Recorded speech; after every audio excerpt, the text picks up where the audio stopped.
Dis Flore, c'est quoi la pollinisation? La pollinisation. Eh bien, c'est ce qui permet aux plantes à fleurs de se reproduire.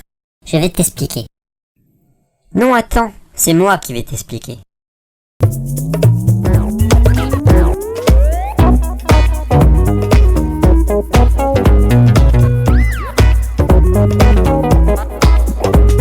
Les fleurs possèdent un organe femelle, le pistil, ou un organe mâle, l'étamine. Cette fleur-ci possède les deux, regarde. Ce que tu vois en jaune-orange, là, c'est le pollen qui recouvre les étamines. Et là, au milieu, le tube, c'est le pistil. Les fleurs produisent aussi un liquide sucré, que l'on appelle le nectar. Les abeilles adorent ça.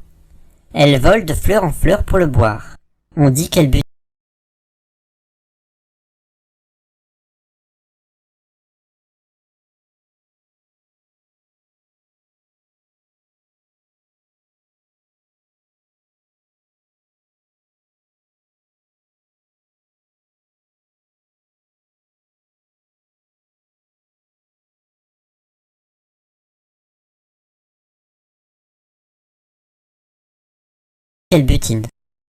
En allant chercher le nectar, elles se frottent aux étamines, et le pollen se colle alors à leurs poils.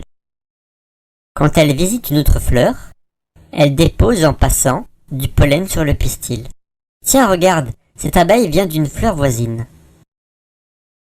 Le pollen se colle en haut du pistil. C'est ce qu'on appelle la pollinisation. Après, le pollen glisse dans le tube où il rejoint l'ovule. C'est la fécondation. Le pollen et l'ovule ensemble se transformeront pour devenir un fruit. Et les graines de ce fruit pourront ensuite devenir à leur tour une nouvelle plante.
C'est super!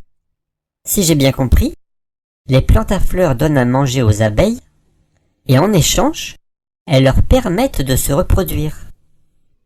Oui, c'est ça. Mais il n'y a pas que les abeilles qui pollinisent. Il y a aussi les bourdons, les papillons, certaines mouches, certains coléoptères, les moustiques mâles aussi. Les moustiques? Oui, les moustiques mâles pollinisent des petites fleurs, comme celle du cacaoyer par exemple. Ah, moi j'aime bien le chocolat, mais pas les moustiques. Et puis certaines fleurs sont pollinisées par des oiseaux, comme les colibris, et d'autres fleurs par des chauves-souris. Oui, c'est ça la pollinisation.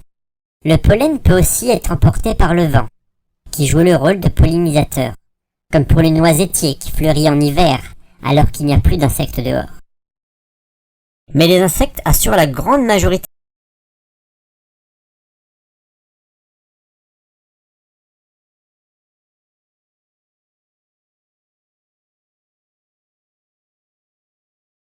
de la pollinisation. Mais alors, ça veut dire que s'il n'y avait plus de pollinisateurs, il n'y aurait plus de fruits? C'est ça, plus de fruits et plus de plantes à fleurs. Alors il faut en prendre soin des abeilles. Oui, il faut en prendre soin. En plus, elles font du miel. C'est pas l'heure de goûter, tiens.